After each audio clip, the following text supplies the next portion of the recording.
Great to see everybody signing in. I see everyone joining, connecting to audio. Just give a moment for Zoom to do all that. Thank you and welcome. Great to see so many faces.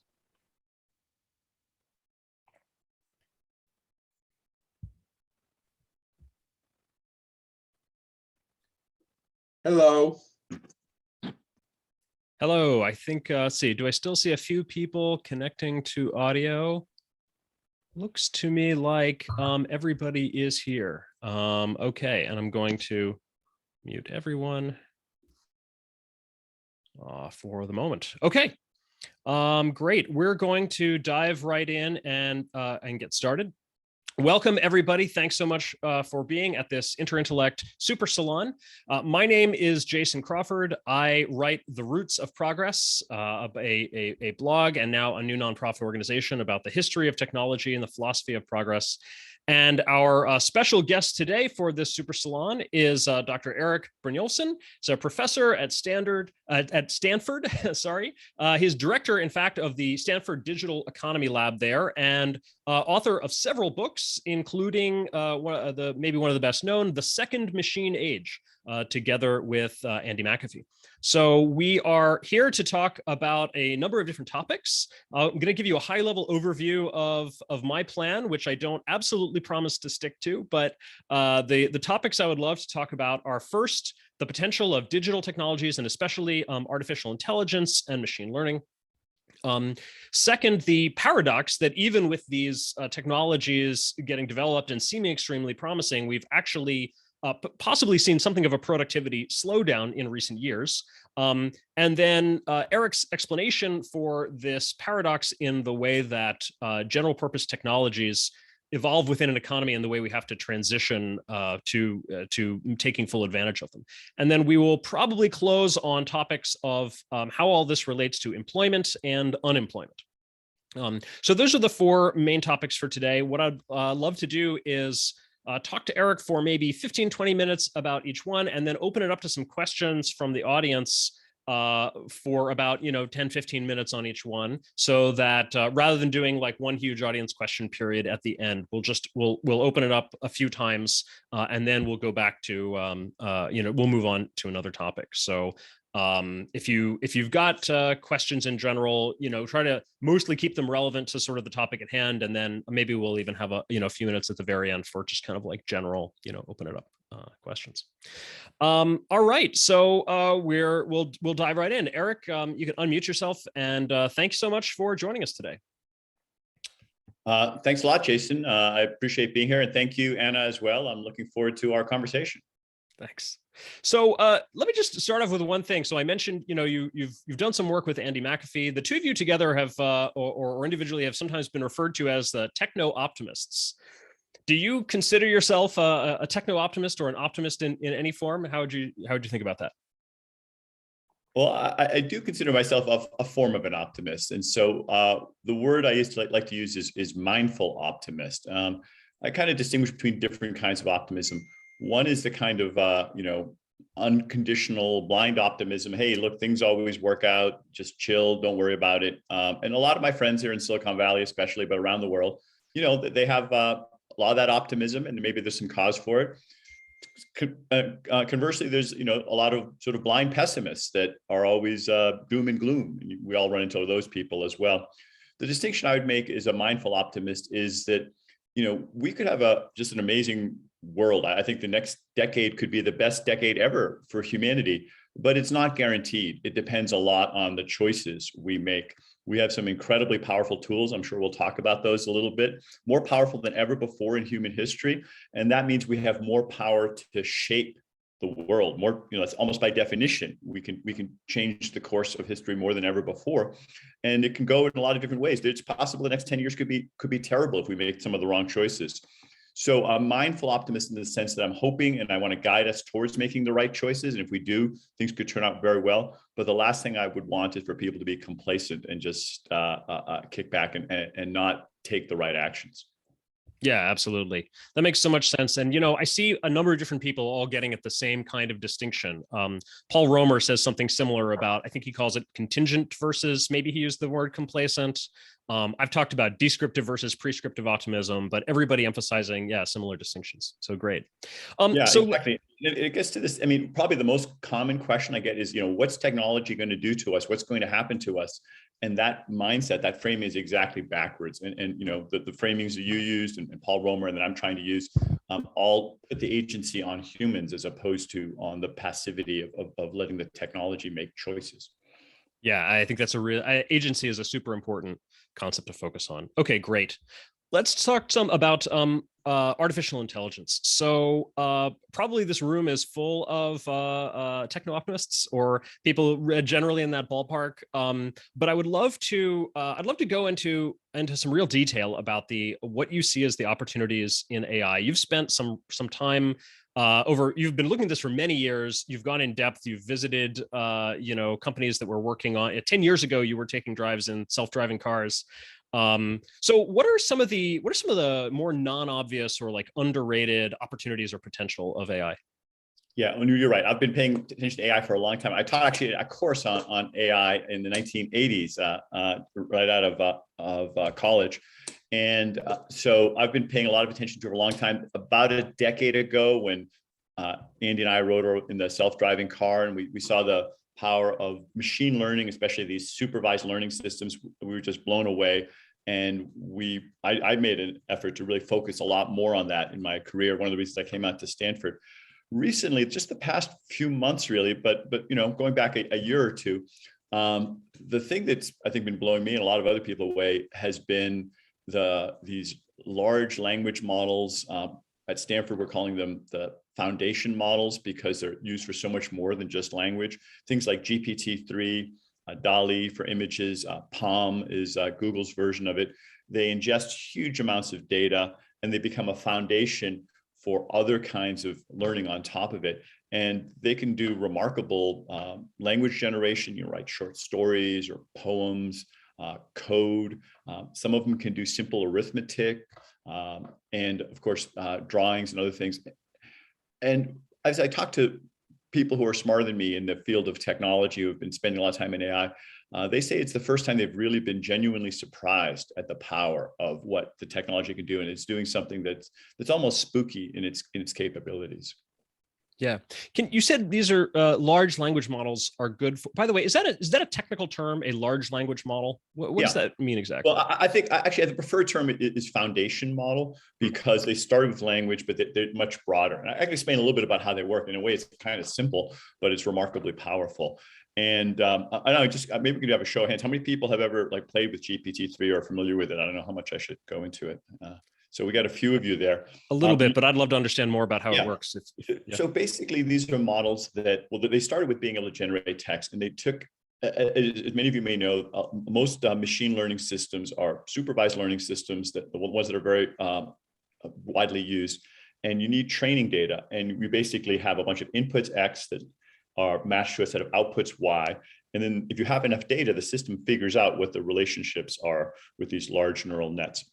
Well, in these models, what they do is they train on very large data sets of text and language. Like you can scrape the internet and get billions or trillions of words of data.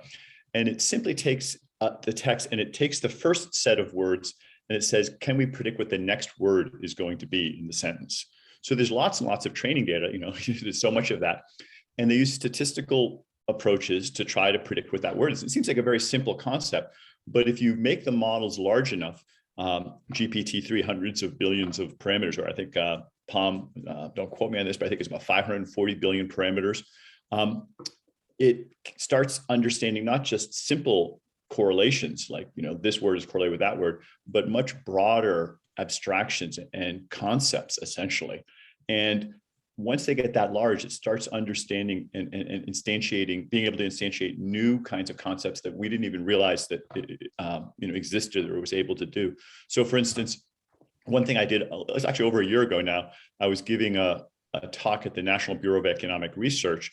I happened to be the last speaker of the day, and my task was to discuss an interesting paper about artificial intelligence that someone else, the economic implications of artificial intelligence that someone else had written. And as a discussant, I decided, why don't I have GPT-3 write my comments for me? And so I had it read the paper, or I fed it that as the data, and had it generate some comments based on it. And they were like remarkably kind of interesting and cogent, made interesting points. And then to make it more fun, you have a number of different choices. I had it do the same thing, but in the style of Taylor Swift, I swear. So it wrote a song that was incredibly lyrical. And there were some of the, I should have grabbed them for this talk, but there were some of the phrases in there. I was like, wow, that is just so poetic. I wonder where it got it from. It must have stolen it from somebody. And so I Googled it, and no one had ever said that sequence of words before. So it had come up with new, not just metaphors and insights, but kind of lyrical ways of putting things. And that was when I realized that, wow, this is something that's really quite different than what we've been able to do before. But again, it started with, in some ways, a simple concept. It just applied very, very large amounts of computation. Talking to some of my friends, they're literally like hundreds of millions of dollars to train one of these models into computational power. So they're really quite huge, but also a simple goal in the sense of just predicting what the next word is going to be and then generating words based on that. Yeah. Has the recent announcements in the recent weeks and months, has this changed your view at all of either what AI can do, or maybe what will come first? What will be some of the earlier things to be automated? Definitely. So, people speculate about when we'll get artificial general intelligence. And just to be clear, all the AI we have right now is good at narrow tasks. Like, can it, look at an image of a lung and predict whether it has cancer or not cancer, or those kinds of simple tasks, caption photos and stuff. The holy grail for a lot of AI researchers is artificial general intelligence that can do a broad set of things. It just doesn't have to be trained for specific things. And a fun thing to do is go to a site called Metaculus, which aggregates predictions from lots of experts on different topics, like will the war in Ukraine end or whatever. But there's some predictions that have been going there for a long time about a specific definition of artificial general intelligence, a broader definition, and also particular goals like when will an AI system win the International Math Olympiad? Well, just in the past few months, the prediction dates for all of those, when this will happen, have moved in by about a decade or so. They went from like the late 2040s to the early 2030s, and in some cases into the 2020s. And so, there's a number of reasons people may have updated the predictions, but talking around buzz, I think one of the biggest reasons is these foundation models and the way they've proven that they can do a lot of things that at first I wouldn't have expected would be so doable. Which gets to the second part of your question, that some of these creative tasks that I wrote in my book and I long thought were more the domain of humans are increasingly machines may be able to do some of them, like writing an engaging short story or a poem or a song. Yeah, or creating images, right? Which DALL-E and Imagen are now able to do with remarkable amount of what I think anybody before this had come out would call creativity, right? Exactly. That's why I don't want to call them just language models, because images, similarly, they can generate images on the fly. As you may know, Jason, you can take give it a short prompt, like, I guess one of the more famous ones is draw a picture of teddy bears on the moon doing AI research in the 1980s, right. Some kind of goofy thing like that. And it'll draw one. It's really great. It's got these 1980s vintage computers and they're typing away and you can see the earth in the background. And it's like, wow, that's amazing. And it's this kind of fun creativity. They've got different building blocks, but they're creating things that never existed before based on our guidance. Yeah. And the progress is rapid. Like one thing I'd noticed that DALL-E has problems with is if you ask it to put text in the image, like a sign that says "thank you," the text is completely garbled. But the new one that Google just came out with does much better on those tasks. The sign will say "thank you" if that's what you ask for.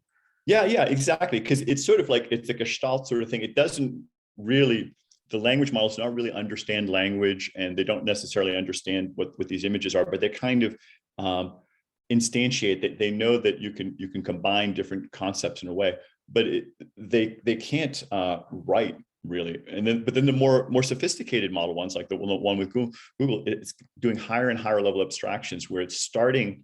I mean, the thing that's starting to blow me away, I was just talking to Percy Lang, who heads the Center for Foundation Models, Research on Foundation Models at Stanford. We're writing some papers together. Some of these are learning to do like arithmetic, simple arithmetic, or simple chess moves. And so they're beginning to even have a little bit of kind of logic in them as well. Not at the level that systems that are designed for symbolic logic, but just from absorbing the content that humans have done in other contents. Yeah. All right, I'm gonna keep going on this, but raise your hand if you have questions, especially on AI or digital technologies in general.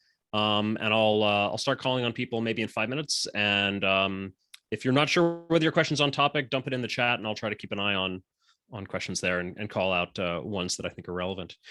So thinking about how these will lead to changes in the economy. One of the things that I'm particularly excited about is potential for self-driving cars, or more broadly, autonomous vehicles. Do you have thoughts about how this will lead to sort of broader second order effects? I mean, the way, the car itself sort of created the suburb, right? Like what kinds of transformations will autonomous vehicles? Yeah, that's a great example, because these technologies have sort of immediate effects where they solve a particular problem, but then they have second and third order effects where in the case of the car, people realize, okay, I could live further away from the city, and then we have shopping malls and other things that didn't exist previously. And what we're seeing with AI is similar, that it's driving not just immediate substitution, but invention of complementary types of institutions and changes. So well, first, just focus more on the specific changes. There are a lot of tasks that AI can do as well as humans now, and most tasks humans can still do better. And if you go through the inventory of the tasks that are done by humans in labor, there are about 18,000 distinct tasks and about 950 occupations that have been worked through. And working with Tom Mitchell and with Daniel Rock, we went through it and tried to assess how well AI could do each of those different tasks, or specifically machine learning systems, which is the dominant paradigm. And we found that for each occupation, most occupations have about 20 to 30 distinct tasks that they do, like a bus driver or a radiologist or an economist. A radiologist might look at medical images, but they also talk to the patients, they consult with other doctors, they work with the machinery. In almost every occupation we looked at, machine learning could do several of the tasks that were currently being done.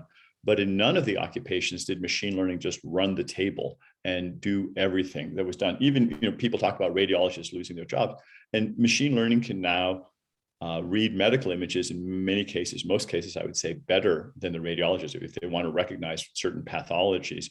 But the other 20 tasks that radiologists do, like administering sedation in some cases, or counseling the patient, those are not things that machine learning systems can do, or that you would want them to do. And that suggests that what we're seeing and what we will see is not massive unemployment as these technologies just replace whole occupations, but rather a lot of restructuring. We call it the great restructuring, where you take jobs and you say, okay, this part can now be done better by machines. This other part humans can do. We need to reconfigure how we organize work, and maybe best of all, have them work together to solve a problem in a new way that they couldn't have done separately previously. Yeah.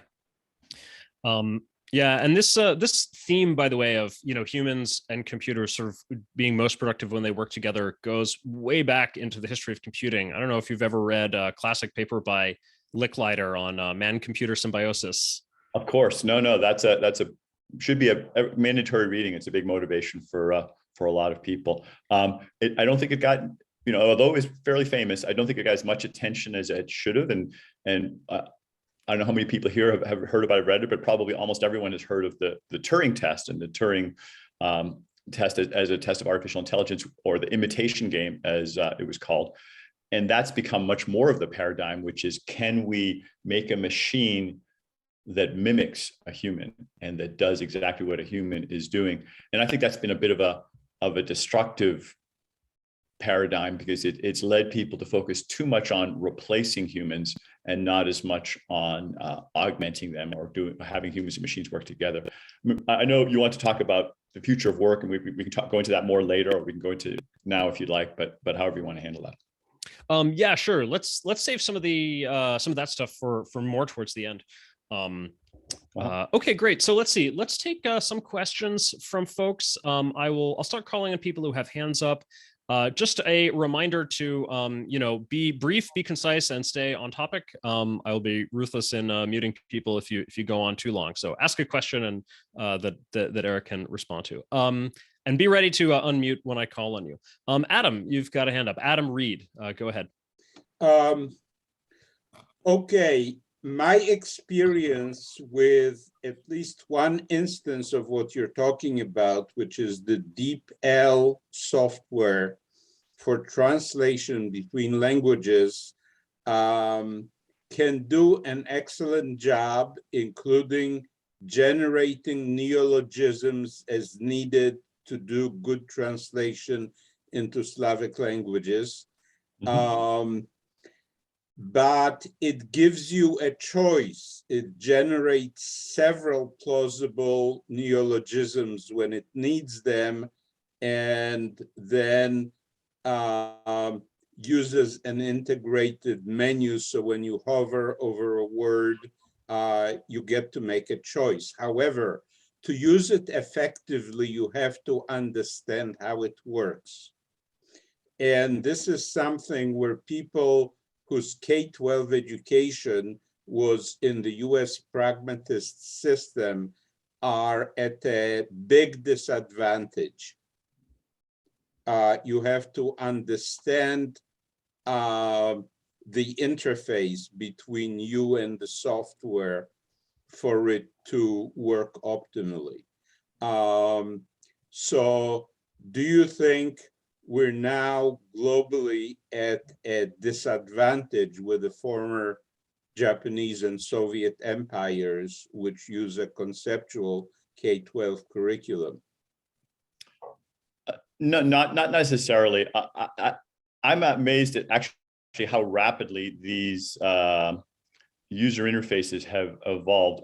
I first started after I did that discussion of the paper at the NBER, the National Bureau of Economic Research. I decided to devote some research, and I got a team working on doing some tests of how these systems, including the translation systems, compared to humans working alone or other alternatives.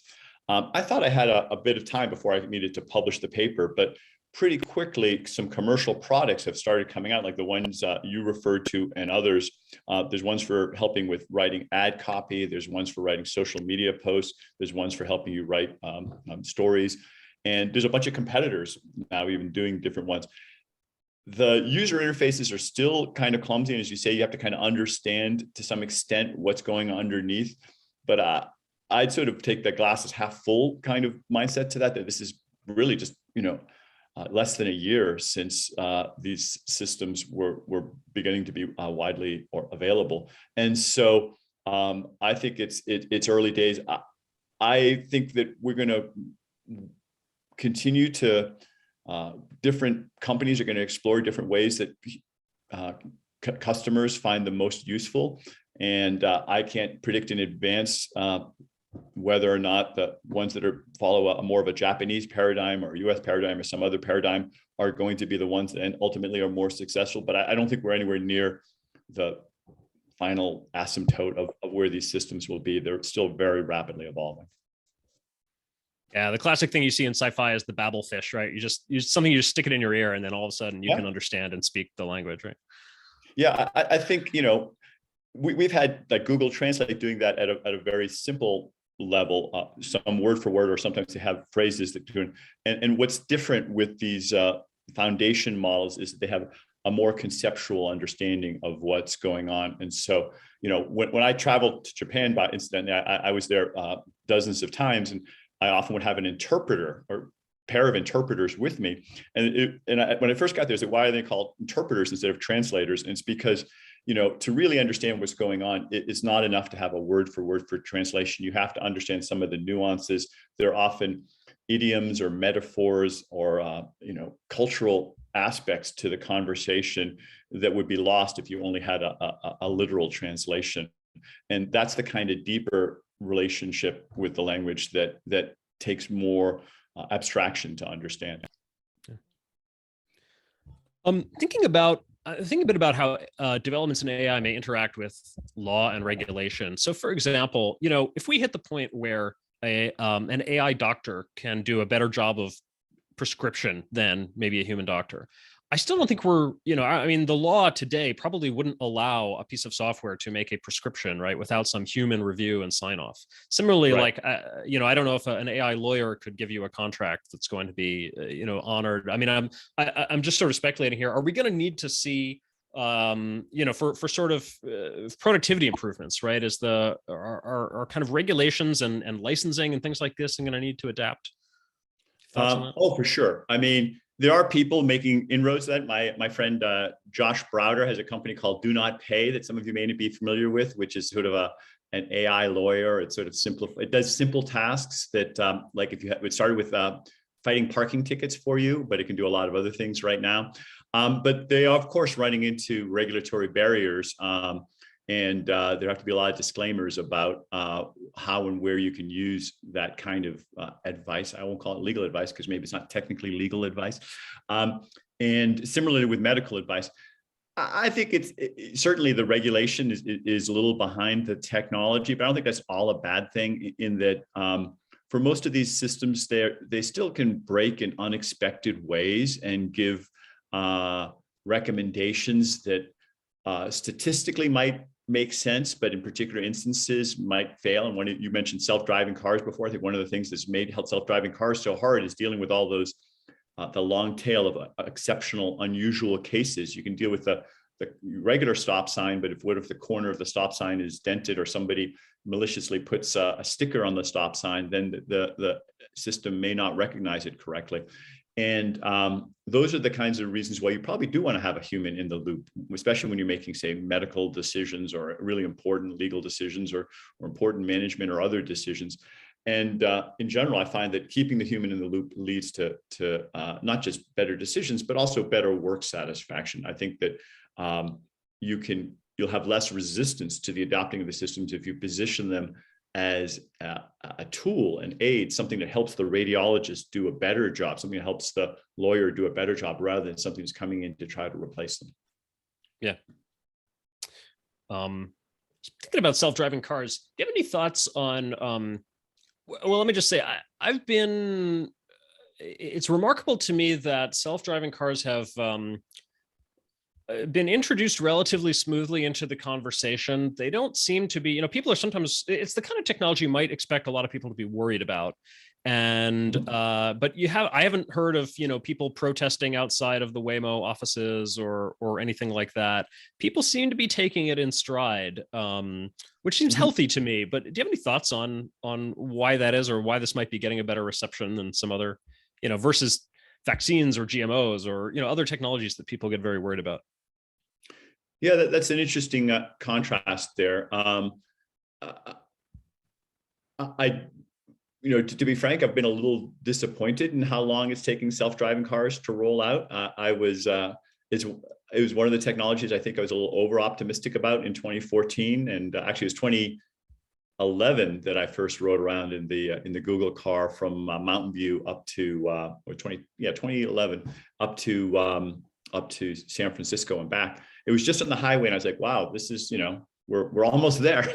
But obviously it's been a lot more steps because of that long tail of issues. And I think to their credit, most of the car companies have been fairly careful about rolling it out, and some of them extremely conservative like Toyota, others more aggressive like Tesla. But even with Tesla, there have been a few fatalities, but it compared to the 30,000 fatalities we have with human drivers every year in the United States, and I think it's about 1 million worldwide, it's still not a significant road danger. So I think it's just not having the kind of reckless rollout that some people worried about. And, part of that may have been a reaction to people. I remember back in the early 20 teens that there was a lot of concern that if it was rolled out too fast, there would be a backlash. And so I think the companies actually were cognizant of that and been fairly careful not to push it too rapidly. Waymo in particular has been quite careful. I remember they have, they typically have a safety driver. When I rode, there's a safety driver. And then a while ago, they added a second safety driver to watch the first safety driver, because that job is so boring. Most of the time you don't do anything. It's working well. And then you get lulled into a sense of complacency. So they have belts and suspenders to try to keep the car a little safer than it otherwise would be. Yeah. I agree that there's been a lot of focus on safety, and I think basically a good thing, right? I mean, these systems ought to be safe when they come out. Okay, we've got one hand up, so let's take one more question and then move on to our next topic. Dan Elton, go ahead. Okay, cool, thanks. Yeah, first of all, I work in the area of AI for medical imaging, and so I can assure you, we're nowhere near close to being able to replace a radiologist, but we can definitely augment a radiologist. Mm-hmm. And there's, I think it's a little bit overhyped actually in radiology in particular. But anyway, I'd like to hear you talk about robots, and particularly like humanoid robots. For instance, we're hearing now from Tesla, they're developing the Tesla bot. And I have a feeling that could really take the world by storm, because there's going to be, I believe there's going to be demand for labor with the way demographics are going. And then also, in some ways, it almost seems easier to do certain types of humanoid robots than driverless cars. So for instance, because the environment might be more consistent and more predictable. Like if you have a robot working in a factory or in someone's kitchen. So I'd just like to hear you talk about like humanoid robots and how that's going to affect things in the next 10, 20 years. Well, I think there's been a big change in that area in the past couple of years as well. I think it was very much a sort of a science fiction thing a decade ago. And now there are so many companies working on humanoid robots that got a lot of attention, but there's Sanctuary and many others that are rolling them out. And the place where they are easiest to roll out, as you suggested, is in a controlled setting like a factory. So companies like Kindred and others, they have them set for a fairly specific task, and they know what they're going to be seeing. Now, maybe there are some packages coming down that are oriented in different ways, and they have to recognize that, but they don't have to deal with all the randomness of the real world. I think a kitchen is a good deal harder. At least my kitchen would be, because there's more variation there. And if you wanted it to be sort of a general purpose one, but one of the things that we learn to do with a lot of technologies, and I think we should do this with robots as well, is you can adapt the environment as well. So, take our cars that we use all the time, and hundreds of millions of them driving the roads. They would be pretty useless if we just put them in a jungle and there was no road and there were no gas stations or anything. You could maybe get a little distance, but their utility would be quite limited. We changed our environment quite a bit with paved roads and medians and stoplights and gas stations or electric charging like I have for my car. And that made it feasible to use that technology, made it much more powerful. And so when you have those sorts of robots in a environment, you're willing to adapt a little bit. You don't force the robot to do all the work. And there may be some areas where it has trouble recognizing things, and you try to assist it a little bit. You're likely to make more headway. I'm working with Fei Li at Stanford to develop some robotics to help with elderly people with their household tasks. And again, a few years ago, I would have said, I don't think this is realistic, but Fei and company are the robotics experts. So I trust them to get that work. My job is to understand what is the value of the different tasks, which kinds of household tasks do older people need the most help with and where they value. Some of them enjoy gardening and they don't want a robot to take that over for them. Others don't mind washing dishes, and some do. So we want to try to learn which are the tasks that would create the most value. And a big part of our focus is, as I was saying with radiologists as well, is using them to augment rather than replace, and have, you want to keep the humans in the loop. And there's so many things that can be done when when humans and machines are working together that would be very hard for the machine to do alone or the human to do alone. And again, it's something that is for most people more comfortable than the machine being completely autonomous. Cool, great, thank you. Yeah, Sure. I agree. Yeah, there's this project. Hopefully the one we're doing with Faith, I think we'll have some stuff we can share like by September or October about that. At least we'll have the list of tasks that we're working on. It just seems like the AI is getting to a point where we can have like few shot learning, where you could have a home robot or an industrial robot and you could actually teach it new things fairly easily. And that seems to have been the kind of missing piece. Yeah, the thing that I think makes it difficult is, sometimes called Moravec's paradox. This idea that sometimes it's easier to teach AI to do some very like PhD level work. We all know they can multiply large numbers together. They can do certain well-defined structured tasks, but it can be very difficult to teach them to do the kinds of things that a 2 or 3-year-old can do, like pick up a dime from a table or walk upstairs or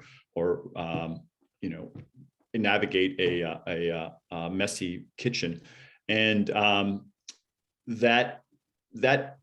we're working on that, but it's sometimes not so obvious which tasks are going to be easy and which ones are going to be hard. And it's not necessarily the same ones that humans find easy or hard. We have a lot of wiring in our brains from millions of years of evolution to allow us to pick blueberries or climb a tree, that actually in some ways are extremely difficult tasks, but we've just have hardwired to be able to do those a lot better. And then other tasks that in principle are pretty simple, like multiplying a couple of numbers together, those are things that aren't really natural to our brains. And so we have to struggle a little bit more to do them. Great. Okay, I spent a little extra time on that topic because it's just such a fascinating topic, but let's move on a little bit. So I want to talk about this productivity paradox. So there's this general idea that digital computers have been with us for 70, 75 years now. We've been deploying them for decades. There seems to be a ton of that's been deployed, a ton of potential. And yet it seems like they're not reflected in the productivity statistics as much as we would expect them to be. Can you just elaborate a little bit? What is the evidence for this paradox? What are people actually pointing at? Yeah, so you can probably tell I'm impressed by a lot of the progress in AI and other technologies, for that matter, other areas of digital areas, and now vaccines and elsewhere. But my other economist friends are, they are quick to point out, we actually haven't seen that much evidence of these amazing technologies moving the dial on productivity. And productivity is often sort of the summary statistic of how well technology is advancing our living standards. It's the amount of output per unit of input, typically labor input. And productivity growth was about 2.8% per year in the 90s and early 2000s. And that actually was a pretty good rate of progress. And then the past decade, or actually up to about 15 years now, since about 2008 or so, the productivity growth rate has only been about 1.3%, so less than half as fast. That means it takes twice as long for our living standards to double, and our grandchildren will be that much poorer as a result. So rather than increasing, productivity has actually slowed down, and those are the numbers I just gave you was for the United States. There's a similar slowdown in just about every advanced economy. They've all had about a half productivity growth rate has grown about half as fast as it used to. So it's a puzzle that a lot of us have been worrying about. And there are a number of different explanations for it. One of them is, and my Silicon Valley friends prefer this one, is a measurement problem. There are a lot of things that aren't measured well in our GDP statistics, our output statistics. To oversimplify a bit, basically GDP counts everything that we buy and sell in the economy. So if something has zero price, like looking at Wikipedia on your iPhone, or look at that, it kind of disappeared there. Okay, on your iPhone, or talking to friends on Facebook, or sending email, or searching. If you don't pay for those things, to a first approximation, they have zero weight in GDP. It's like they didn't even happen. And we've had an explosion of digital goods, an explosion of people spending hours like we are right now, looking at screens, in most cases not paying anything for that. Presumably we're getting some value from it. I hope you guys are getting some value from it, but it doesn't show up in the GDP statistics, and that will lead to a mismeasurement. And I think that's part of the explanation, but that's not the full explanation. More of it has to do with the way that work needs to change in order to take advantage of these technologies.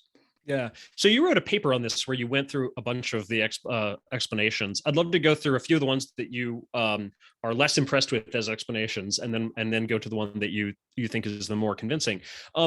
So there was one quote that I highlighted from one of your papers: "A set of recent studies provide good reason to think that mismeasurement, what you were just talking about, is not the entire or even a substantial explanation for the slowdown." So what is the evidence against the mismeasurement hypothesis? Yeah. So this is one where I've changed my mind. I'm always proud when I change my mind when the facts show me something new. I saw what I said earlier, that we've got all this mismeasurement, and it's clear that that's trillions of dollars of value that we're getting that we aren't paying for. So clearly we aren't capturing it all. But a number of my colleagues, in particular, a guy who ended up being my co-author on this paper, pointed out that there was mismeasurement in the past too. So, when color television, or just television, was invented, radio or penicillin, a lot of those created huge amounts of value that was not captured in our GDP either. So now the question is a little bit harder. It's not, are we mismeasuring things? It's, are we mismeasuring things more than we measured them in the past? Because we've always been mismeasuring things. And that one is not, it's not such a slam dunk case that the mismeasurement is getting worse. My own gut and a little bit of data suggests that it is getting somewhat worse, because the digital economy is just much more of the economy than it used to be. And digital goods tend to have zero or very low marginal cost. We spend more of our time consuming them. So I think it's a bigger share, but there's some pretty amazing innovations in the 1920s and 30s and 40s that also created a lot of unmeasured value. So it would be now we have to compare unmeasured versus unmeasured, and I can't say that it's a complete one-sided case. Yeah, I guess when broadcast radio and television first came out, you had a similar thing of like, exactly, once you buy the set, to the receiver set, right, all of the programming that you now get, there's some advertising, but I think you also pointed out in one of your other papers that, like, if you look at, there's good evidence that say, like, Facebook's advertising revenue only captures some tiny % of the value that they're actually creating. Yeah, to get a little economics wonky on you here. So what we're trying to measure is what we call the consumer surplus, what you would have been willing to pay if you actually had to pay the most versus what you actually pay. So that difference is called consumer surplus, and that's in the sense of how much benefit you get from a good. So you buy a pair of shoes for $50, but you would have been willing to pay up as much as $75, then you got $25 worth of surplus from that. And with most digital goods, if you pay zero, and we did some surveys, you would have been willing to pay $100, or the average person, median person, would have paid $100 for access to Wikipedia. That's a huge amount of consumer surplus. In the case of advertising, the advertisers, the good that's being provided, Facebook or whatever, the person paying is not the user, as Tim Cook has pointed out. It's somebody else that's paying for that. The advertiser's paying. And the value to them has little or nothing to do with the value to the user. And that disconnect is a reason you can't use advertising revenues as a proxy for consumer surplus. Yeah, that makes sense. So in the same paper, there was another hypothesis you considered and also found unconvincing, which is unconvincing is the primary explanation, which is this basically uneven distribution idea. Like, maybe the productivity is here, but only a small, elite is benefiting from it. It's not benefiting the average. Yeah. Say more about why you don't. I think that's sure. I think this is also part of the explanation, but it just doesn't add up to be the whole thing. So a lot of these new technologies, they're amazing, but they're not being used to make the pie bigger. They're being used to redivide things. So actually, take targeted advertising. It may shift brand and consumption from one brand to another brand, and that shifting around could be very valuable to the people who do better and better targeted advertising, but it doesn't necessarily make the pie bigger if you buy this brand of bleach versus that brand or whatever, or some of the financial innovations, program trading that allow you to do, in milliseconds or microseconds to do transactions that much faster. The time value of money suggests that's not a big benefit to the economy to do them that much faster, but it can make a big difference as to who captures those rents. So if you have that kind of rent-seeking technology, that's something that it's rational to spend a lot of money on it individually, but it doesn't improve society. It doesn't increase living standards a whole lot. So I do think that's part of what's going on. But again, there was some of that going on all through history. And also just when we ran the numbers in the paper, it just wasn't enough to account for the whole productivity slowdown. So that wasn't sufficient to be the story. Interesting. Can you say a little bit more about that? When you ran the numbers, what do you calculate to give a sense of that? Yeah. So what we looked at the estimates of how much rents would have to be destroyed each year to account for the productivity slowdown. So the productivity slowdown, even though I measured in percentages, is only a few percent, but over a number of years, it adds up to trillions and trillions of dollars of well-being. If productivity had continued to grow at 2.8%, we would be, trillions of dollars wealthier now. We have that much more resources. I don't have the number off the top of my head, but it's in the paper.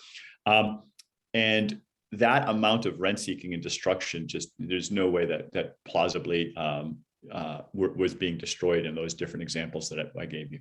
Yeah, makes sense. Okay, we have a question in the chat from Jesse Wright. Are there anchor organizations that hold back large segments of industry? For instance, maybe they won't update their methods, so it slows the shift to more efficient methods. Example, like maybe the US Treasury not collecting payments in current ways. Thoughts on that? Sure. So I think this is a big piece of what I think is ultimately the biggest explanation. So Jesse's right about that if you speed up part of a process, but there are other parts of the process that are not being sped up, or if you have a supply chain where parts of it are improved and other parts are not, you often just go as fast as the slowest part of the system. I can have a microchip in my computer here that's 1 million times faster, but my writing doesn't necessarily improve at all, because that's the speed of the microprocessor is not the key component in getting my writing dif this chip was really, really slow, it would sort of interfere. But once it gets to a certain point, it's no longer the rate limiting step, and that generalizes to whole supply chains in the economy as well. And so when different organizations improve or different processes improve, it doesn't necessarily translate one for one into improvement in the economy. In order to do that, you need to do a reinvention and a change in the way the economy is done so that you can either eliminate or work around or improve those kinds of bottlenecks. And as the economy becomes more and more complex, in some ways, the economy is like a Swiss watch. I'm in Switzerland right now, and they have lots of little gears. And if you were to say, this Swiss watch is very nice, but digital watches are better. Let's see if we could improve this watch by replacing one of the gears with a transistor or an integrated circuit. And if you just kind of change them one by one, people are smiling and laughing because it's obvious that would not lead to a better watch. That would lead to probably a much worse watch. You need to do a whole rethinking of it. You can't incrementally change bits of the system. There has to be a complementary connected system. Now, fortunately, the economy isn't quite as tightly linked as a Swiss watch with that level of precision, but there is a fair amount of what we call complementarities where the pieces have to fit together. And that can take literally decades to transition. I can tell you a little bit about, so we're in the midst of a transition right now, and it's a little hard to see it while it's happening, but let's go back to the turn of the century, the turn of the earlier century, in 1900, when electricity was the big new technology, and people were having conversations about, wow, look, this is amazing technology. How is it going to change productivity, change the world? And people have gone back and looked at research, and people like Paul David at Stanford. What they found was that electricity did not lead to a significant improvement in productivity or living standards when it was introduced to American factories in the 1880s and 1890s. It took until about the 1920s, like 40 years later, for a big improvement. that's about as long as it takes for a generation of managers to retire or die and a new generation to come in. And the new generation, instead of building factories the same way around steam engines, they found a new way and said, you know what, instead of taking the electric motor and putting in the middle of the factory like the steam engine, which is what they've been doing for a couple of decades, they said, we don't need to do that. That's the way factories were built for generations. But electricity, you can have motors that are, medium, small, big, and you can put a separate electric motor in each piece of equipment instead of having one big one in the middle. And so for the first time, they went from what they call group drive to unit drive. And the layout of the factory completely changed. Instead of everything being clustered around that central power source, they would be laid out over an acre or more with separate machinery. And the sequence was set up by the flow of materials. That led to a huge productivity improvement. So it was the combination of the new technology, electricity, with a new way of doing work that unlocked the productivity, rather than simply taking one piece of the old system and replacing it with a new technology. Yeah. A few years ago, I went to the Antique Gas and Steam Engine Museum in Southern California, which is a really cool place. I recommend. And they have an old style machine shop. And they've got one of these things where there's a huge engine that I think ran on gas or kerosene, and a belt, and it drives this central power shaft that goes in the ceiling, that goes the whole length of the room. And so all the machines got hooked up to it by a belt, but that meant all the machines had to be laid out in a line along the line of the central power shaft. They did. And what's more, if a machine used a lot of power, they would want to put it closer to that, because you have a belt that goes a long distance, it diffuses it. Whereas with electricity, you don't have to worry about how far you are from the plug, to distribute. And so you started, instead of having things laid out by proximity to the power source or in that line with the belt, you had them laid out by the flow of materials. And, as soon as you say that, you realize, well, obviously flow of materials is a much more sensible way to organize a factory. Yeah, that makes a lot of sense. And so, to put numbers on it, I mean, Paul David showed that the improvements in productivity were close to zero for the first few decades, barely a difference when you went from steam to electricity. But then they were about triple digit, like 100 and 200% improvements when they started doing this new organization. So it would be a mistake to say electricity was unimportant, but it needed to be combined with these other new methods before you really got a benefit. And just to be real, not to put too fine a point on it, that's what's happening today. Productivity is slow right now because we have not yet done that reinvention of the economy. And it's hard to see it in advance. Afterwards, when we look back, it'll be much clearer. But it's not simply enough to take a human that's currently doing tasks and replace them with a robot one for one. We need to think more creatively, just as the guys who developed those new factories did back in the 1920s. Yeah. Do you have more detailed thoughts on that? Like, what kinds of transformations of the workplace do you see potentially happening that would be the analog, the digital or AI analog of electrification of factories? Sure. Well, there's one in a much more recent history that maybe we can learn from a little bit. So one of the $2 trillion companies we have in the economy right now is Amazon. And back in the 1990s, Bezos said, bookstores can be revolutionized with new technologies. Now, the really lame way to do that would have been to go into a bookstore and say, there's a cashier, let's get a robot to do the cashier's job, and we can take the labor out, and now, the robot could check you out. And I suppose maybe that would have reduced labor costs a little bit or something, but we can see that it really wouldn't fundamentally have changed the way work is done. They envisioned an entirely new way, as did many other people of the 1990s, to do commerce. And it's taken a while for it to diffuse, but eventually it's started displacing more and more of traditional kinds of commerce. But there's a very different way of doing the process. It's still got the books to the consumer, but completely different than what was done previously. Currently, I think with artificial intelligence, you need to have humans and machines working together to solve problems in new ways. One small example of that is a company I'm advising called Cresta.ai that Sebastian Thrun and Zaid Enam started out of Stanford.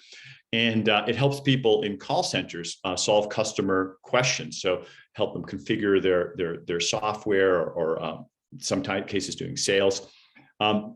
instead of trying to have a chatbot or a automated agent answer questions, which some of us have interact with those can be pretty frustrating because the technology is not there yet. What they do is they have the humans call center person still be talking to the customers, but have the machine basically whispering in their ear and giving them advice about new products in the product line they might consider, or something that might be a better fit. The machine is listening into the conversation and brings to them the relevant information and hints and suggestions of what they can say. And we've done a lot of A/B tests with them, and we found that the agents that are using this tool to give better advice have about 20% higher productivity. They solve the questions faster. The customers are happier with the solutions, and the employees themselves, in most cases, are happier.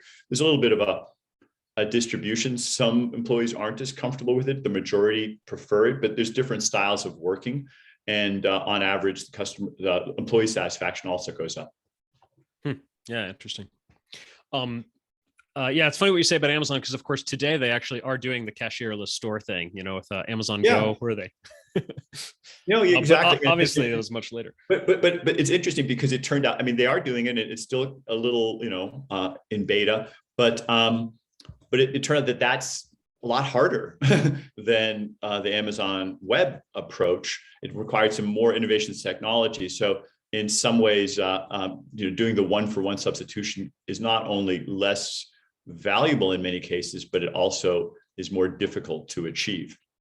Yeah, but your point is well taken. I mean, in a sense, what Amazon did is more revolutionize the mail order business by opening it up to vast categories that didn't really work very well in mail order.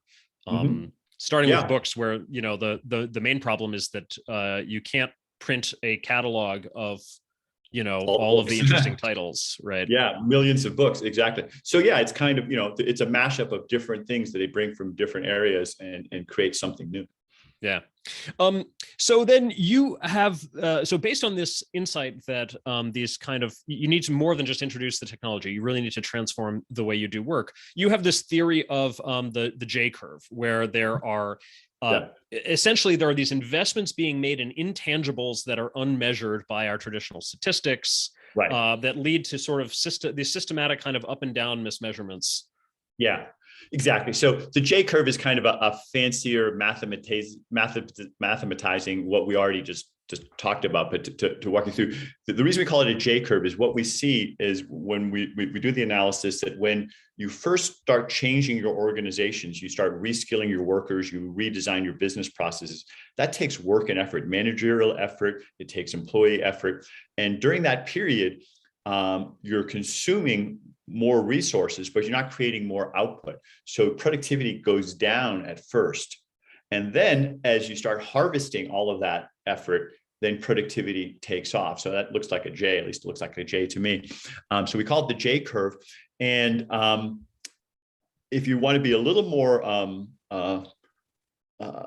wonky about it, you can actually measure that investment in human capital and organizational capital as a type of intangible asset.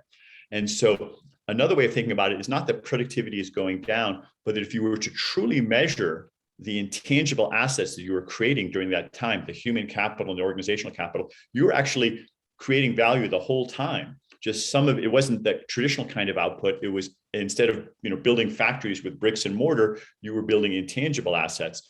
So that unmeasured intangibles is why it looks like it goes down at first. But if we measure it correctly, and in the paper we show how to measure that more correctly, you actually are contributing the whole time. Productivity is going up the entire time in this broader way of measuring it, where you count both the intangibles and the tangibles. But the official US productivity numbers don't count the intangibles. And so they show a Jcurve.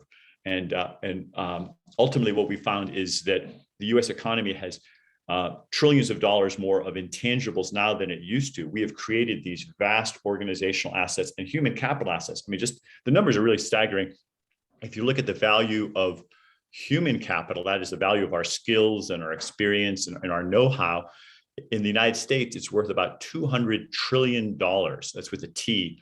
The total GDP is about $20 odd trillion. So it's 10 times more than GDP. So we have this massive asset. It's the most valuable asset in the country. It's the most valuable asset in the world, is our skills and knowledge. But it's not counted anywhere on balance sheets. It's not counted in our GDP. If you were to count it correctly, then that J-curve would go away, and we would see that we're actually creating some big assets, some of which are intangible and others which are tangible. Yeah. Yeah, and you pointed to some evidence that we've seen similar things in previous transitions, right? Like when we had the in the early 20th century, that there was also kind of a similar slow growth of productivity followed by faster growth. Yeah, this is not the first time. So these J-curves have appeared time and time again. When the steam engine was introduced, there was about a 40-year period. I already talked to you about the electricity, and in other examples, an early computer revolution. One of my first papers as a PhD student, I worked with Bob Solow, the Nobel Prize winner, on what we then call the productivity paradox. And in each case, there was an initial slowdown. So this is a recurring pattern where these powerful new technologies don't instantly translate into productivity. And perhaps paradoxically or surprisingly, the more revolutionary the technology is, the more of a J-curve you have, because it requires more transition. It requires more of a rethinking and more of a reorganization. And the time that it takes is, as I said, often measured in years or decades, not months or weeks. Yeah, yeah. Another example of this that I remember was striking me was the containerization. If you read that book, Yes. the Box, it Great took book. decades to go from the introduction of the container to it actually, transforming supply and you think about it with 2020 hindsight, it's such a simple, obvious, better way of doing things, but people just didn't see it until it happened.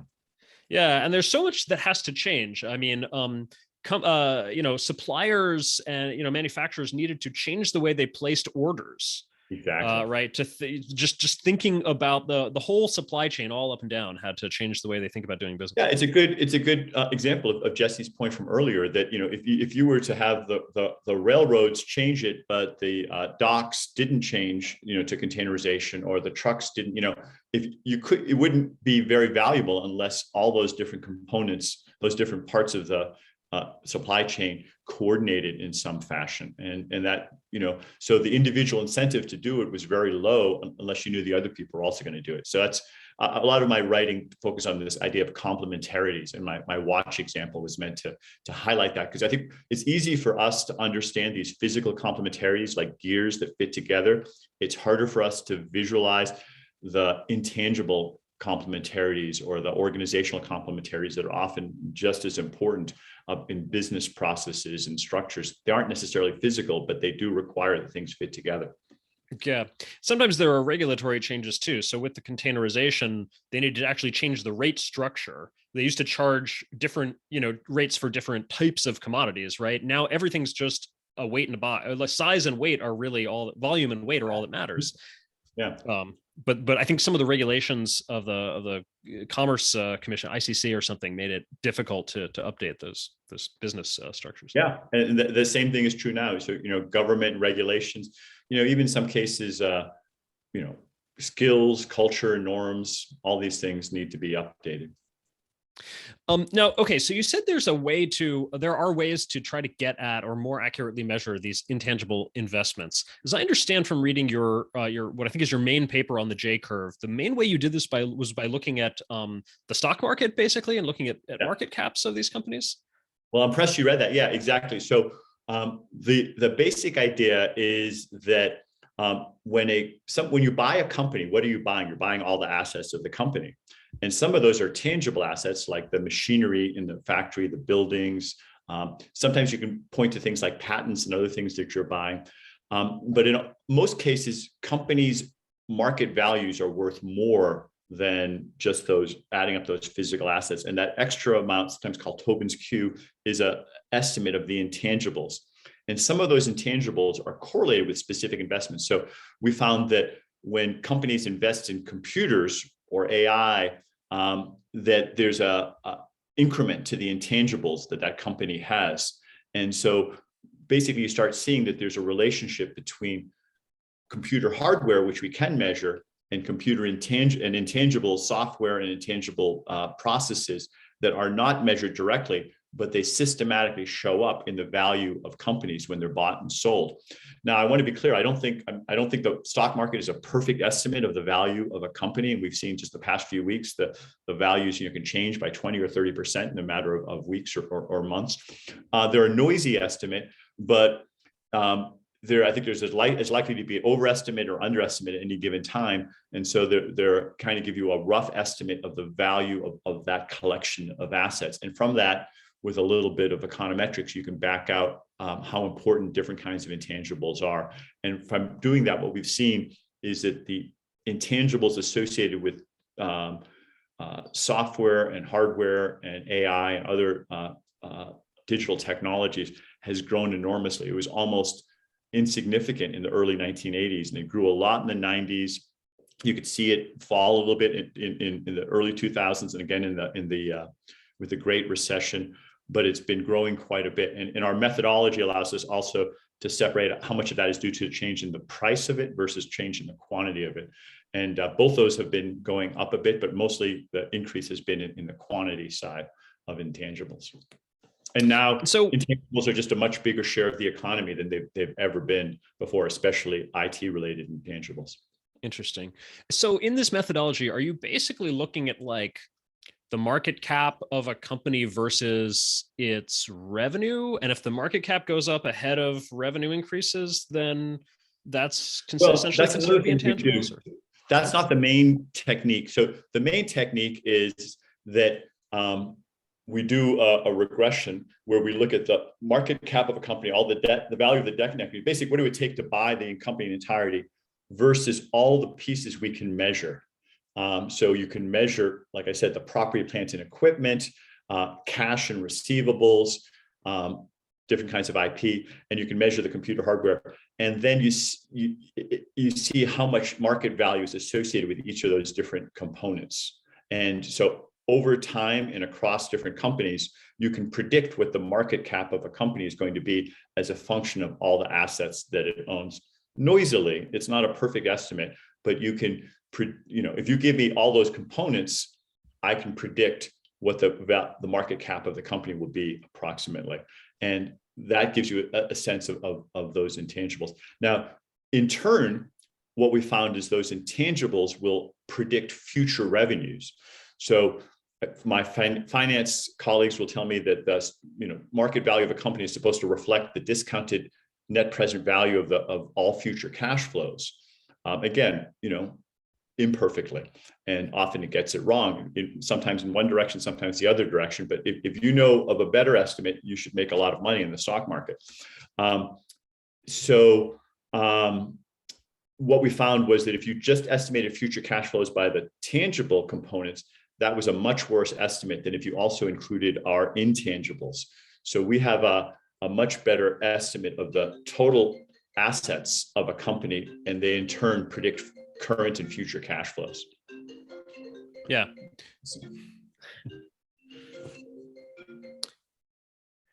So you're actually looking at, are you actually looking at data from the companies on how much they invest in various things in order to make these estimates of intangibles? Okay. Yeah. So we have data from all publicly traded companies. In theory, this should work for private companies too, but it's hard to get reliable data on them. And we have all the different not all, but we have large numbers of different kinds of inputs that they use and all the different assets. And then if we had perfect data, we'd be able to perfectly predict what the values are. But in practice, there's some noise there. Yeah, makes sense. Okay, a couple questions in the chat. So Jesse Wright asks, is this a similar problem to economists valuing natural resources? I actually don't know what that problem is. Maybe you, Jesse adds Arrow's impossibility theorem. Do you know what this is, Erik? Jesse, do you want to elaborate?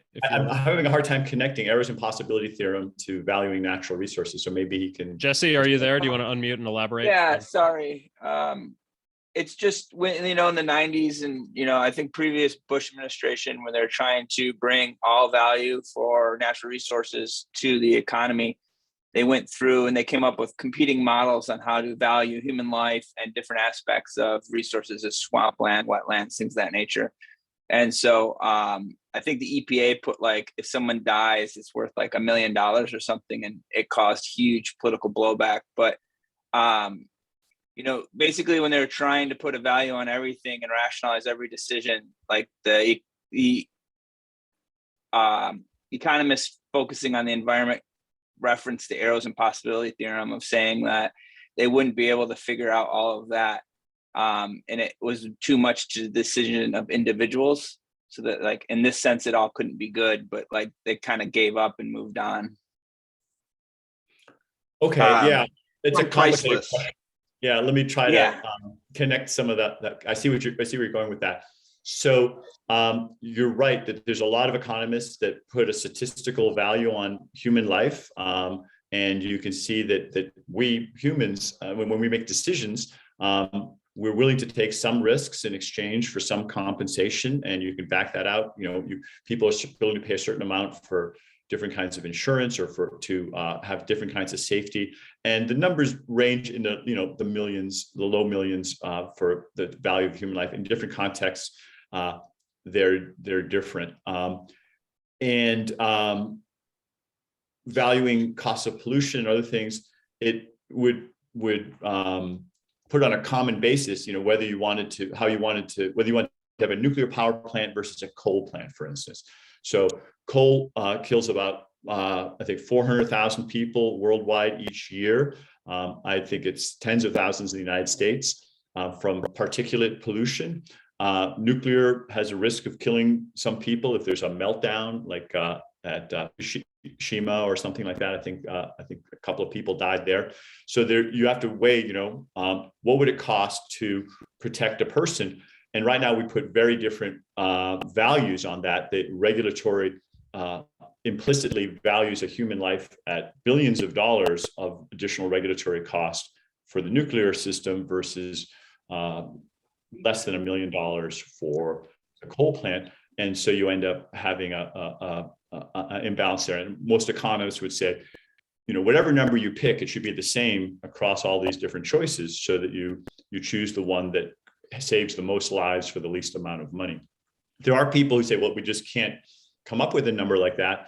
And part of it has to do with arrows and possibility theorem, that there's no like one person who has utility, that different people have different values for different things. And arrows and possibility theorem basically says that when you have a voting system, you can never prove that everybody will come up with it. There'll be a particular solution that everybody will agree with, and it can satisfy certain principles. I don't remember all three of the principles that he requires to be satisfied. And so, the impossibility theorem basically says that at some point, you just can't always come up with a quote rational outcome when you're working in a democracy. You either have to have a dictatorship and somebody just decides everything, or you have to be willing to realize that some of the preferences aren't going to be matched up. Okay, thank you. Sure. And to your specific question, that's an interesting concept. I see somebody put it in the chat, so they have the exact definition there. But it's not that closely related to what I'm doing with the intangibles there, except in the very broad sense that I'm trying to put a value on something, and I guess at some level, you can argue whether or not you can put values on things.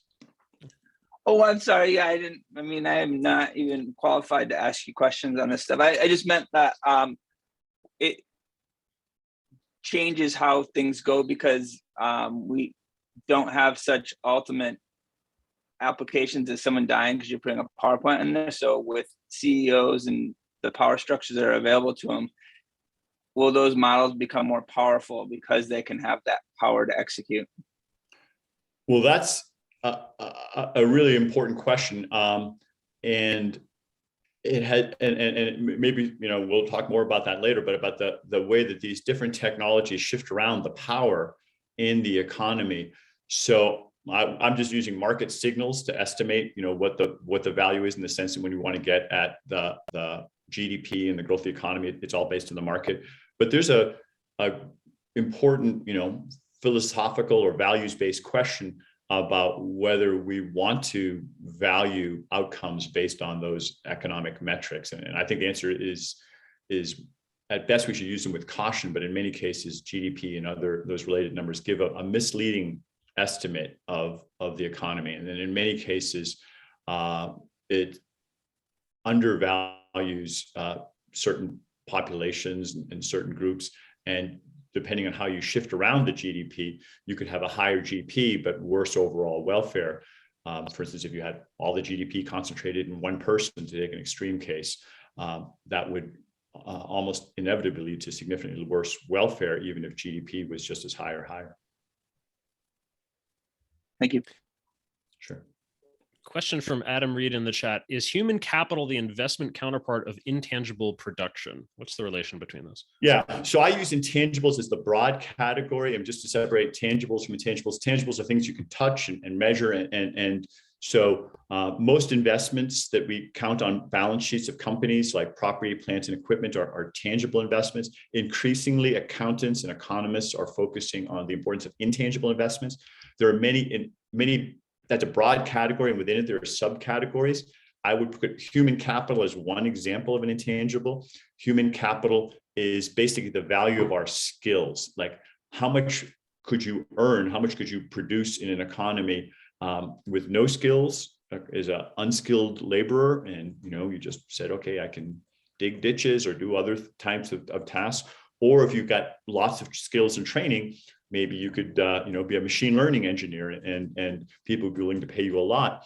Or maybe you know how to run a bulldozer, and people would be able to pay you a lot. So that increment is a measure of your human capital. It's a kind of intangible because it's not something you can touch. Likewise, there's organizational capital. If Dell wants to double its production of computers, one thing it could do is take its existing factory and make a copy of it right next to it. So now it has twice as many bricks and mortar and machinery. So you double the tangible assets. Another way is you could take the existing factory, and this is what they did, and you did a lot of business process redesign. You added some software and supply chain management systems, and you made the existing hardware, the existing bricks and mortar, the existing machinery work twice as efficiently. Now you're producing twice as many computers as before. It's the same physical factory, but one thing you could argue, I would argue, is that you have added to the intangible capital. You now have organizational knowledge and software that allows you to produce more output. So in both cases, you've doubled the capital. In the first case, you doubled the physical capital. In the second case, you added as much intangible capital as you had physical capital. In the second case, however, most people don't measure that intangible capital in the economy the way they should. And so it looks like you didn't add anything to your capital. And what part of my agenda in that Jcurve paper and others is to have us be more explicit about capturing the value of those intangibles, whether it's human capital, organizational capital, process change, because as the economy becomes, the 21st century economy depends more and more on those intangibles and less on the bricks and mortar that we measured with our old toolkit. So coming back to these fundamental transitions that need to happen when a new general purpose technology, GPT, comes along, you mentioned in one of your articles, at least, that business doesn't seem to be as dynamic in these transitions as it used to be. What makes you say that? What's the evidence for that? Right. Well, it's disappointing, and it's still a little bit of an area of ongoing research by people like John Haltowanger and Stephen Davis, and now I'm getting into it a little bit more. But it was surprising and disappointing to me that when, especially when I'm in Silicon Valley, I see all these startups and it seems like there's lots of dynamism, but by a lot of measures, the dynamism of the US economy and other economies, but the data is best for the US economy, has gone down. And by dynamism, I mean the number of new startups, new companies being created, the share of employment in companies less than 5 years old, the movement of workers from one company to another company, or even geographically from one place to another, people moving across industries. All of these metrics of, sort of the churn and transition of the economy have fallen over the past 30 years or so, fairly steadily, incidentally. And that suggests the economy is less flexible and less dynamic than it used to be. Now, there's still plenty of startups and things like that. Apparently, a lot of the loss of dynamism is in small businesses, retailers, and maybe that's not such a bad thing. I'm not sure. You need to look more closely. So a lot of mom and pop shops, people would open up a pizzeria and would go out of business 5 years later, and somebody else would open up another shop. And now there are a lot of chain stores where that counts as one company, and maybe they open or close different locations, but there's not the end of an entire company. You could debate. I was talking to a congressman yesterday who run on the Small Business Committee and from Pennsylvania, Dan User, and he would argue that it's really bad for America and the world to have fewer of these small businesses. Others would argue, well, if it's more efficient for Walmart to do the supply chain, then let's have Walmart do the supply chain. But it's an area of research that's going on right now. One thing that I think we would all agree on is that if you don't have as much dynamism in economy, especially in the growth startups, then it's harder for these new technologies and new business processes to be introduced and to diffuse through the economy. And one reason we may see a bit of that productivity slowdown is that even if we have amazing technologies, if we're not having companies introduce them in new ways, that would lead to less implementation and less productivity growth. Yeah, earlier you were talking about how in the old factories, maybe a generation of management had to retire before the new generation could come in and reorganize the factory. And I was just thinking, yeah, today what would happen is maybe some startup would come along and just have a new way of doing things and knock them out of business. No, and even back then, I think there's always been, two main ways. A company can change, or a company can go out of business and a new company can come in with a new paradigm. And sad to say, most of the time, the second approach is what actually happens. Every once in a while, you see a company reinvent itself. IBM did an amazing job of reinventing itself in the 1990s. Microsoft did some reinvention, and other companies have looked into the abyss of death and then kind of reorganized themselves. But most of the time, it's what Joseph Schumpeter, the economist, called creative destruction, that older companies that are dependent on a particular way of doing business don't change their ways, and a new company has to rise up and replace them. And that's why the dynamism is important to have in the economy. And one of the things I try to, when I talk to Congress and regulators, and for that matter, entrepreneurs, I try to say, as a society, there's a temptation to try to hang on to all the old jobs, and hang on to all the old businesses, and essentially protect the past from the future. And that is a failing strategy. That's never been how America or any other country has been successful. What you need to do is embrace the future, and there's going to be a transition, but ultimately it's a safer bet. It's a more resilient economy. It's better for workers if you have a system that allows that dynamism, rather than if you desperately try to cling to all the old industries and jobs and approaches. Yeah. What do you think are some of the factors behind, if there is reduced dynamism, what are some of the factors behind that? Well, so we're picking away at that. I have to say, I don't think we have the full answer. Part of it is kind of boring. It's aging of the population. So older people like me are less likely to start companies. Although I did just start a company last year, I'm proud to say. But there's a systematic, decline in that, and moving less. I like to move from one job to another, or move. So the U.S. population and populations around the world have aged. I was just doing a discussion with some folks from Japan, and obviously they're way ahead of us in that sense, that their population is aged much more than the U.S. population. So that's part of it. But even if you control for that, if you take that out, we still have a significant drop in dynamism. And now it's a little harder to understand exactly what's going on. Part of it, I think, has to do with regulation and inefficient regulation.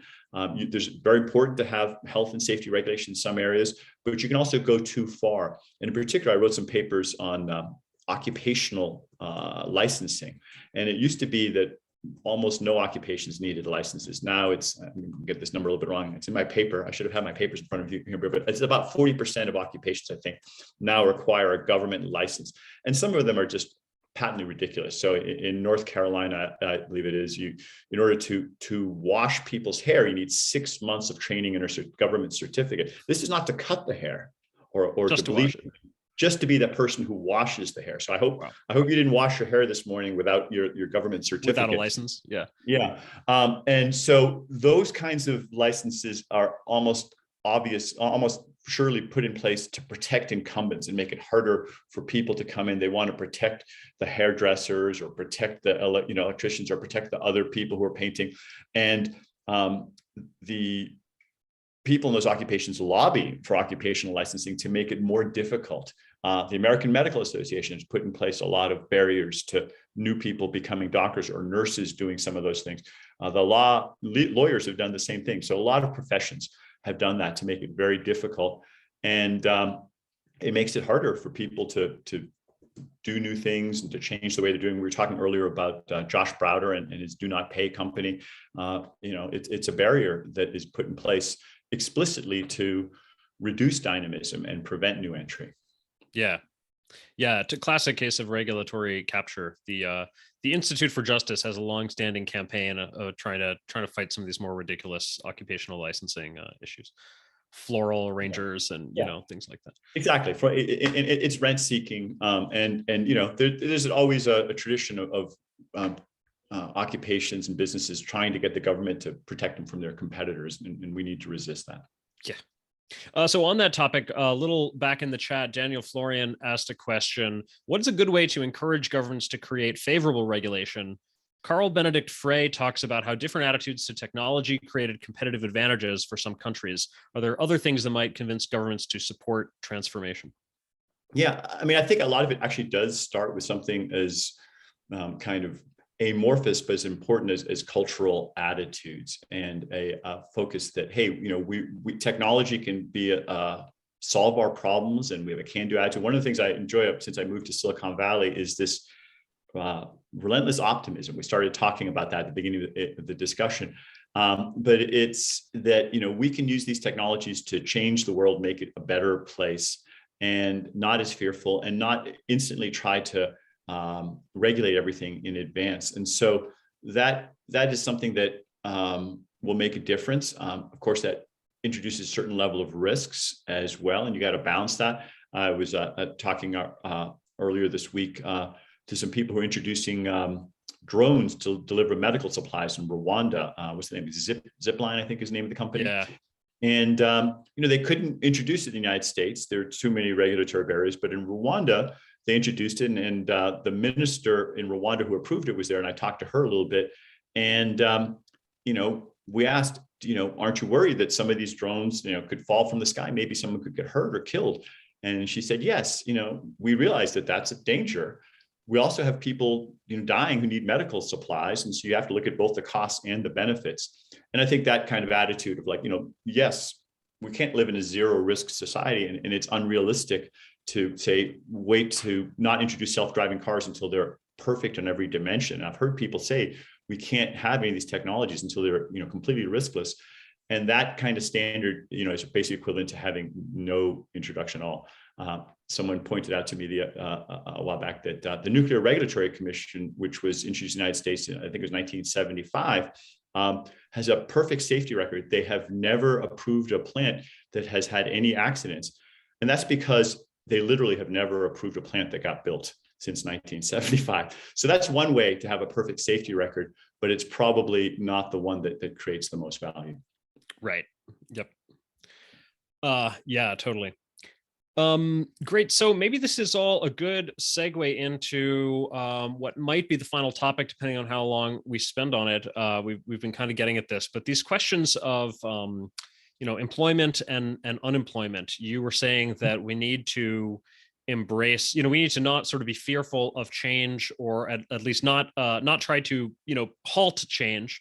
But you're still quite sensitive to these issues. So yeah, just high level, what is your approach to these issues of unemployment and upheaval in the job market and so forth? Yeah, well, as we touched on in the beginning of the discussion, we're very far from general intelligence that can do all the different things that people can do, but having humans and machines work together can solve a lot of problems that we couldn't have solved previously. So I recently wrote a paper called The Turing Trap, and I think we touched on this a little bit earlier, that the idea of imitating a human perfectly with a machine has often been this held up as the goal of AI research.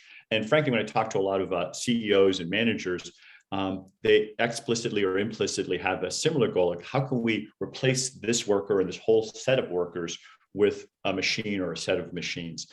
And I want to be clear that can create a lot of value. It can be intellectually interesting to work on that problem, but ultimately it's very limiting in two important ways. First off, most of the progress in society has not come from that kind of technology. In my paper, I talk about how if the ancient Greeks had been able to perfectly automate all of the work in their society, and so they would have clay pots automatically made, tunics automatically made, horse-drawn chariots automatically made and repaired. If you were sick, they would automatically blow incense to treat you. I guess they wouldn't have had to work anymore. They would have had everything that they had with zero work. So, infinite productivity, that's kind of nice. But it's clear that that would not be anywhere near our living standards. They wouldn't have, penicillin and jet planes and iPhones. It comes from inventing new things. So the real value of technology is allowing us to do new things we hadn't done before. And it's a very meager and limiting kind of approach to technology to simply imitate what we're already doing with a machine. So that's one thing, we're capping the upside. But another thing, which is also very troubling, is that when you make a machine that substitutes for a human versus a machine that complements human, the substitute tends to drive down wages, whereas the complement tends to drive up wages. And most of us would like to have more widely shared prosperity, have more people participating in the economic benefits of society.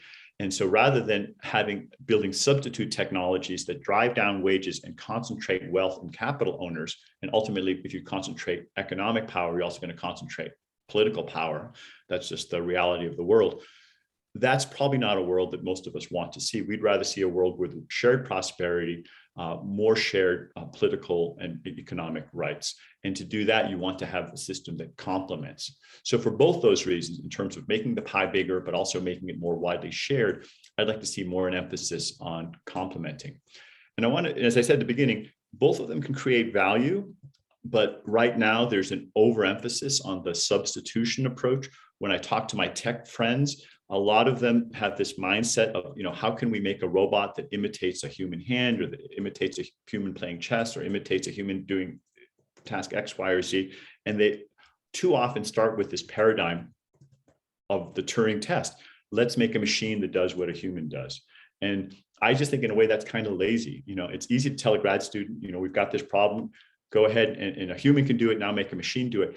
I am calling them to think more broadly. I gave a keynote at ICLR a little while back saying we need to think more broadly, come up with new things that were never done before, protein folding or curing new kinds of disease that weren't done before. And likewise, when I talk to managers, I tell them the same thing. And part of it is tax driven. I mean, our government policy is we have significantly lower tax rates on capital and capital depreciation and capital gains taxes. They're half or less the tax rates on labor. So what we are doing is we're sending a signal to entrepreneurs or managers that if you have a way of creating value that uses capital, you don't have to pay the government as much. If you use labor, we're going to take a bigger share of it. And maybe the first rule of taxation is whatever you tax more of, you get less of. So we're going to have less innovation that helps laborers and more innovation that's driven towards capital owners and increasing capital wealth. Yeah. So I agree with your points about imitation of humans not, often not being the best way to develop technologies. But let me push back a little bit on this kind of complementing versus replacing, because ultimately it seems like we're going to get the most productivity improvements if we can actually take humans out of the loop completely, right? I mean, telephone operators are maybe one of the classic examples, right? You used to have humans in the loop. You completely automate the switchboard job, again, not through imitation, right, but through doing it in a very different way. Right. And that put a whole class of people out of work, but ultimately it was a huge productivity boost. Absolutely. And so I want to be clear. There are lots of things that we should automate and we should eliminate. Anything dirty, dangerous jobs, dull jobs, those are all things that, humans don't need to do and don't need to be doing. And in many cases, we can get huge productivity gains. And the example of the Greeks, there's literally infinity. If you take any amount of output and divide it by zero labor, you get infinite productivity. And that's great. I'm all for it, but that's actually not the only way to create value. And it's not, in many cases, the best way to create value. And so the main point of my article isn't that we should never do substitutes and always do complements. My main point is right now there's an imbalance. Technologists, entrepreneurs, and policymakers, all three of those groups have excess incentives, excess focus on substitution, and not enough on complementing. I'd like to see more of a balance. If there's an opportunity where substitution is the best way to do it, absolutely go for it. But let's not put our thumb on the scale and have all of our attention focused on substitution when there's this other approach that ultimately is where 90% of the value comes from, where most of the increase in living standards come from, and ultimately leads to a more equitable society. And if we want that, we should, if anything, be steering a little bit more in that direction and a little bit less in the substitution direction. Yeah, interesting. You mentioned tax policy and sort of on capital gains and how that affects this. Any other forces or factors that affect this that you would comment on? Sure. Well, I'm a professor, so I can't help but think about education as one of the ones that makes a big difference. And so it's usually at the top of my list when I write a paper or an article and they ask me for recommendations. But I mostly don't mean university education. I think the place where we need the most help is in K through 12 education. Part of it is literally just investing more. Eric Hanishuk at the Hoover Institution showed that a teacher in the 75th percentile of the quality of teachers compared to the 25th percentile, the 75th percentile teacher creates about $400,000 of value per year in teaching a typical class of 25 students. Basically, those students learn a year and a half per year of school, whereas the students in the bottom quarter learn about half a year. So, and that extra year of skills, reading, math, creative writing, etc., translates across 25 people into about $400,000 of value. So we way underinvest in the quality of teachers. Probably a quarter or a third of our teachers at the bottom end should be fired and they should find some other job. Maybe they can be investment bankers or lawyers or something else. We should be pulling in more of the best and brightest to become teachers. But we also need to reinvent education. A lot of 20th century education was, we had rows of desks, people sitting and memorizing facts, learning to follow instructions. Henry Ford would have loved that. That's exactly what he needed for the factory. But now machines are great at memorizing facts and following instructions and doing a lot of routine work. We don't need people who can be in the assembly line and do these rote work the way we used to. Instead, we need people who can think creatively, who can work in teams, who can solve problems working together. So we need a lot more of that kind of education that's having people think outside the box, ask the right questions instead of work through just a rote way to get to a solution, and work in teams together. That's a different style of education than what we've had before.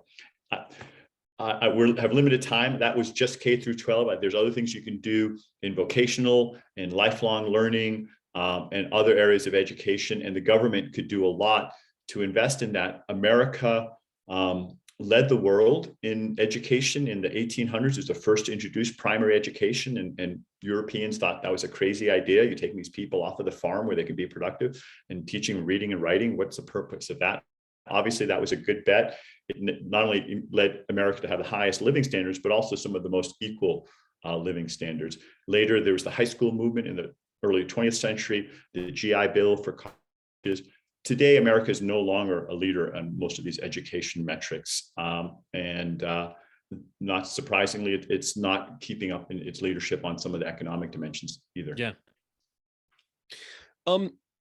We've been through lots of labor upheavals in the past. I mean, I mentioned the telephone operators as one. We were talking about containers previously that put a lot of longshoremen out of work. Obviously, those are just two tiny examples. There's been a lot more than that.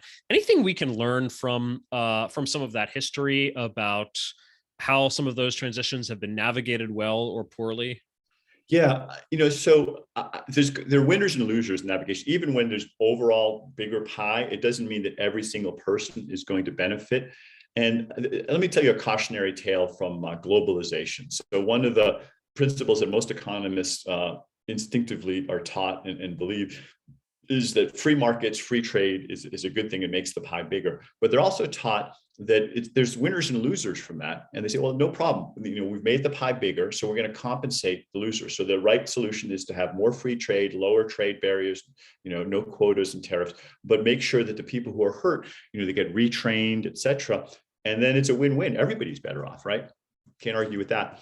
Well, our society did the first half of that, but not the second half. And so we opened up the borders and we had a lot of free trade, and it did make the pie bigger. And a lot of people were hurt in manufacturing and furniture repair. And then we didn't help them. And not surprisingly, those people weren't so happy. They said, wait a minute, this is not working out so well for us. And there's been a big backlash against globalization and against free trade and populism. And I don't really blame the people who said, this is not working for us. We're not in on this. We're not going to be part of it. And I see the same mistake being made with technology today. Technology can make the pie bigger. It can help cure cancer and create lots of wealth, far more wealth than we've ever had before. But it doesn't mean that everybody's automatically going to benefit. We have to make sure that if we're going to have society be on board with this, we need to do it in such a way that people share in that prosperity.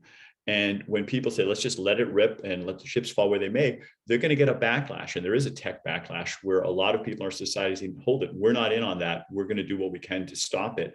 And in the end, slowing technology is going to make all of us poorer and all of us worse off. So it's in all of our interest to do it in a way that we share in those benefits more broadly. So having, your example of the longshoremen, we would have been wise to not just force the containerization on them, but say, hey, wait a minute, here's a retraining program. Here's some things that take advantage of your skills. You're making a great salary before. Let's set this up in a way that you can do productive work, do something valuable in the new economy that doesn't require us to stop doing containerization.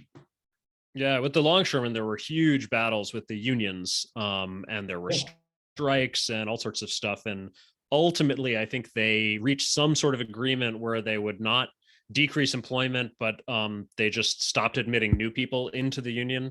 Yeah. So there was some compromise that was struck, but it wasn't not the compromise that would have struck, because I mean, you had to do that. But the issue is what we said before about trying to hang on to old jobs and protect the past from the future. And so, that was a sort of a second best solution where you're basically preserving a little relic of the old way of doing things. And if we could have a system where people embrace dynamism. So I was born in Denmark, and one of the things I like about my old home country is they had this thing called flex security, where there's a lot of dynamism there. Entrepreneurs can hire and fire people. If something, they start a new venture and it turns out that, 8 months later, it's not working out, they can lay everybody off. There's no job guarantees the way there are in Germany or France. However, there's a generous safety net and an incredible investment in retraining and repurposing people. So people, there aren't a lot of poor people in Denmark because they are, the society finds ways to help them find new jobs and new skills and new things to work on, as opposed to just saying, well, that's the way the market left you. You don't have anything that's valuable, so see you later. Interesting. So you would have tried to retrain or reskill the longshoremen, basically. Absolutely. Yeah. And you have to have a cultural attitude on their part too, to be willing to embrace it. My colleague Susan Nathy was working in Rhode Island to retrain a lot of people who have been losing factory jobs. And one of the barriers she was running into was that there just aren't the same kind of like working with your hands factory jobs available anymore. There's a lot of demand for care professions, taking care of older people, kids, etc. And so they were retraining people from some of those things. And what she found was that there was a big gender difference. Women were very willing to make some of those transitions. The men were like, no, that's not for me. I'm not going to do that kind of a job. So there's some cultural aspects to either we need to get people men comfortable doing caring work, or else we have to find other kinds of things that they can do. But when the old jobs are gone, you got to find something that works for them in some combination. Yeah. So let's see, related. So two questions in the chat from Lucas Rosenstock. Do you think AI and other tech will also change job arrangements? For instance, lead to more part-time or freelance work or shorter work hours and years? And what's your opinion about universal basic income as a policy also to help people affected by transitions or temporary technological unemployment? Yeah, these are, I think, related questions. I'm glad they were bundled together like that because out in California, there are some rules about gig workers. And I think there's a movement that kind of went in the wrong direction there. I would like to see more flexibility. You've heard me talk about that. People be able to try new different things, but also have a safety net. And one of the big mistakes we made as a society in America was we coupled health, retirement, and lots of other job protections to employment at a particular company. And so if you lose that job, you are at risk of losing your health insurance. Now, Obamacare has helped a little bit, and there are ways of preserving that. But ultimately, I think we need to do a full decoupling of those benefits and no longer put them as linked to your employment, but instead have it be something that all of us take care of. In the end, it would actually cost less, and it would lead to much more flexibility and dynamism. And then you wouldn't have to have these arguments about, Uber workers have to work 40 hours or 30 hours. I've talked to so many Uber, I'm like an amateur anthropologist. So whenever I have an Uber driver, I interview them and ask them about like what they were doing before and what they like and what they don't like. You guys should try this too, and maybe you get similar answers. But what I find by far the most common thing is that in many cases, they're not being paid more, but they have more flexibility. They want to be able to be home to see their daughter's recital or their kids' baseball game, or maybe they had some free time on Saturday. They wanted to work some extra hours. And they had that freedom, and that flexibility was what was incredibly valuable to them. It allowed them to manage the rest of their lives in a much more flexible way. And if you put in legislation that takes that away, you're taking away one of the biggest benefits of those folks. And so on the other hand, I and most people would agree, you do want to have some protections in health and safety and retirement, et cetera. But that should be done not through this artificial thing of you having a full-time employment with a particular employer, but rather that we have a Danish style safety net. And to bring it to universal basic income, that's the basis of that. You start providing basic services that everybody gets, certain basic services. And as we get wealthier, we can increase that. When I do the math, I don't think we're rich enough to have a really robust universal basic income without having taxes more than double. And I don't think that's politically going to happen anytime soon. But as we get richer and productivity increases, we'll be able to raise that level more and more. And 100 years ago or 50 years ago, we couldn't have provided basic healthcare. Now we can provide that for everybody. At least we can afford it, and we should. And education. So we'll just keep adding more and more of these basic services and income as well as our society gets richer. But decoupling it from employment kind of allows you to have the flexibility of the gig world while having the minimum necessities taken care of as well. I think that flexibility about gig work is true and really important. I mean, what other job could you just decide each morning whether you're going to show up to work or not and still have a job? Professor, tenured professor. Tenured professor. Yeah. Well, there are classes, I admit, but those are fun. But most of my work, most of what I get paid for, is research. I think there's a lot more and more of the economy is that kind of work where people kind of decide on a lot of their own tasks, and it's not the lockstep regimentation that we had in the 1950s where everybody had to show up. And there's literally on an assembly line, if one guy's not there, then the assembly line doesn't work. So everybody has to be there at certain hours. But for a lot of the kinds of information work we do, you can do things asynchronously. Yeah. And it's the software that coordinates that, right? So this is just going back to the fundamental point about digital technologies transforming business models, right? Exactly. Yeah. No, we have exactly. In principle, we could have a lot more flexibility. And it would be nice if the government allowed that. Yeah.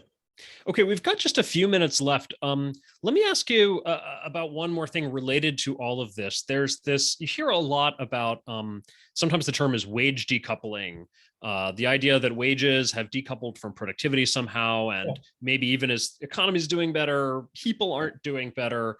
What do you think about this? And there's a lot of theories to explain this, or explain it away, or say it's not really happening, or what. So, what do you find most convincing in terms of the theories behind this, and why? If you Google the phrase "great decoupling," I think my article comes up near the top of that. So at least when I do it, but maybe I don't. The search results are different. So Andy McAfee and I talked about this, and we produced a little chart of exactly what you said. Productivity has been growing, not as fast as I'd like, as I mentioned earlier, but it has been growing steadily. But median wages, the wages of the person at the 50th percentile, leveled off somewhere in the 70s or early 80s, depending on exactly how you do some of the adjustments. And so there's this growing gap between what people are producing and the median wage. And what's going on there? There are a number of explanations for it, but the one that I think is the key one, especially for argument, is that inequality has grown quite a bit. And you remember from your math or statistics classes, median is the 50th percentile. The average can be more than the median. If all of us are at a bar having a beer, and then Bill Gates sits down next to us, the average wealth of that bar has gone up tremendously. The median hasn't moved at all. So that's what's happened in the economy in some sense. Is what we've seen is that we've created huge wealth, more millionaires and billionaires than ever before. It's great to see all that wealth creation, but the person at the middle of the income distribution has not really seen a significant share of that. You can make some adjustments for how you counter inflation that move it up and down a little bit, but nobody disputes that inequality, or few people dispute that inequality has grown that way. And that it doesn't have to be that way. There are many times in history where technology has brought wages closer together, or had a rising tide that lifted most or all boats together. So we've made a set of choices in terms of how we deploy the technology. I talked about complements and substitutes, about our tax policy, which has become more skewed against lower income people and more favorable to wealthier people, about education and training, and on all of these different dimensions, antitrust policy. They've all contributed to this growing gap between what the median worker gets and the output of the economy. And this is more speculative, but one of the reasons that productivity may be slowing down, in addition to the other ones we talked about, is that when you don't have as much broad participation by people, then that also can lead to less productivity growth. So it may actually be, hurting even people at the top. Okay, last question, because this just occurred to me. Could there be some connection between the wage decoupling and the Jcurve?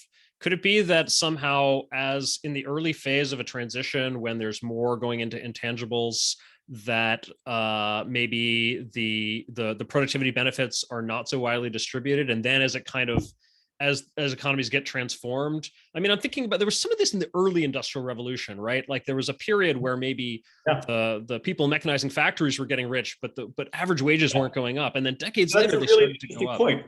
I think you're right on the facts. Historically, in the industrial revolution, Karl Marx, wrote about.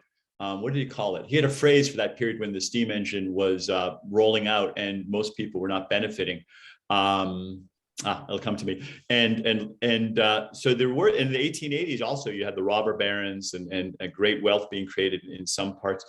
So there does seem to be an empirical pattern there. I have to think harder. I appreciate you giving me a research topic to work on here, connecting two pieces of my research, which I hadn't really thought as carefully about how they might be connected. But it is plausible what you're saying, that during these periods of transition and turbulence, you may get a lot of people being left behind. And then when things kind of come together, you're in a position where more people are benefiting. So that may be part of the story as well. Yeah. Okay, great. I know you needed to go. So we'll draw a line here. Everybody, I'll stay on the chat for another maybe 5, 10, 15 minutes if people want to keep chatting, but we'll say thank you and goodbye to Erik. Thanks for this time. It's been a great discussion. Jason, you were a great interviewer. I appreciate the time you obviously put into reading my stuff and asking some really terrific questions. And all of you who asked questions, I appreciate those as well. I've actually learned quite a bit just thinking about it and trying to answer your questions, including that last one. And Anna, thank you for organizing this. This is a great service. This was amazing. I think I ordered 10 books while you were talking. So. I know I'm a professor, so I'm probably like citing all these different things that I. Oh my God, we need to have like some kind of discount for people who are tempted during an interact salon to like really mess up the decor in their living rooms. Well, it's great when people, at least I could have as much fun as I had, and also learn something at the same time. So thanks for creating this. Absolutely. Thank you so much, Erik. Thank you. All right, see you guys. Bye. Okay, like I said, I'm happy to hang out for I don't know, just a little bit longer. And if people have questions, comments, we can just kind of make it open discussion.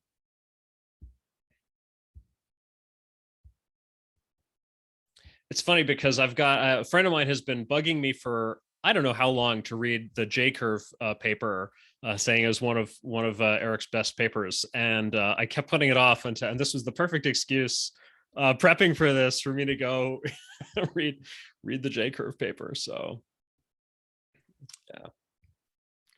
yeah, Adam, do you have some thoughts? Yeah, I have a general comment, which is I've seen a trend of centered presentations on Zoom being followed by discussions on media that don't have video. And I think that's a big loss, because in the follow-up discussions, seeing the other person and being able to share screen windows is a big advantage. And if you move to a voice-only platform, you don't have that. Yeah, good point. People, if you're up for it, feel free to turn on cameras. Well, anybody else have final thoughts or just anything spurred by this discussion? Let me just say that turning on the cell phone camera doesn't do it because I can't share screen windows, and sharing visual material in screen windows is a desktop capability that's just not available on cell phone platforms. Trey.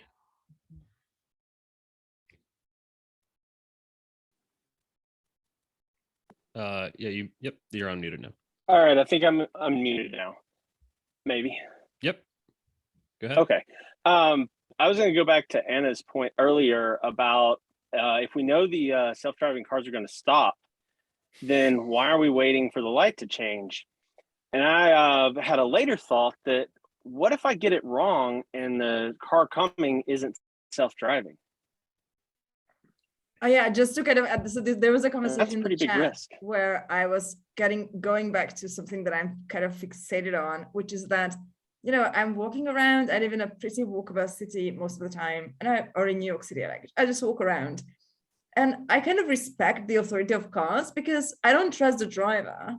But if I know that this is a really trustworthy entity that that is physically incapable of hitting me, why would I would just like be walking everywhere? And I think, you know, I like this point in the chat that, you know, we will have to kind of create an aligned shared reality with the cars. But I think it's more likely that cities will be ruined for a while with cordons to physically stop, you know, like how some highways or bridges have these cordons. I think that's going to be how cities will look, because I can't really imagine people in Rome or Calcutta being like, let's from now on, you know, respect these inconvenient machines that are not capable of hurting us. Like that never happened in the human brain. I mean, in India, they pretty much just cross the street by literally just like walking out into traffic, right? And then kind of like, sometimes you'll stop in the middle of the street and the cars are going all around them, and you just wait for an opening to move one more lane. You know, I've seen this happen. But no, it's funny. I mean, I feel like this is probably a generational thing, right? Like anybody who grew up hearing "look both ways before you cross the street," like they're going to be careful. It's the kids who grow up with only you know, autonomous cars who might I heard a story about somebody from the US, I think, who went to, I don't remember what country it was, but some maybe less technologically or economically advanced country, and got in an elevator and there was somebody running to catch the elevator. And so this person just very instinctively like stuck a hand or a leg out, you know, in front of the door to keep it open, right? And the door just closed on their limb. And the elevator started going, and they just barely managed to stop the, you know, hit the emergency stop button before their limb got, you know, torn off by the door. So, you know, they were, I mean, fortunately they were okay, but like very dangerous situation because they just had totally ingrained in their head, oh, of course, elevator doors stop when you stick your hand out. That's how to stop the elevator door, right? So I could imagine something like that happening with self-driving cars, but I've only seen the Even in America, yeah. I was gonna say, even in America, if the elevator isn't even, never get off. Like that's how the accidents happen. But getting back to self-driving cars, I was going to point out, I think is it Portland, where the one city in the world where they totally respect the crosswalks and the no jaywalking. I may be confusing that, but there's one city that has a culture where they actually go by those rules, and I think they'd be safe. Rest of the world, we're done. But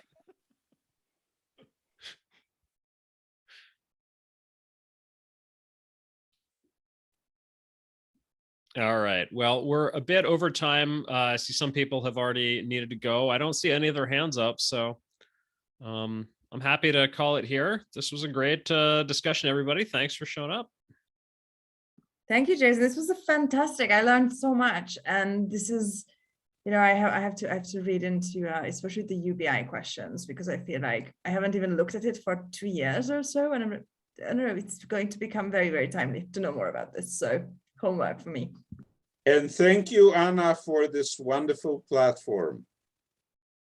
Yeah, thanks for putting putting so this much together. for using it. This is always a great pleasure. Actually, we have a completely different time, in a completely different time zone. We have another salon tomorrow. No, so Friday, Singapore evening time. So very early morning in the US. So if you want to debate a similar topic, the future of work, basically, with a different kind of panel, less from the technology side and more decision makers and executives, there's a good thing we have for you there. Cool. All right. Thanks, everybody. Till next time. Thank you. Thank you.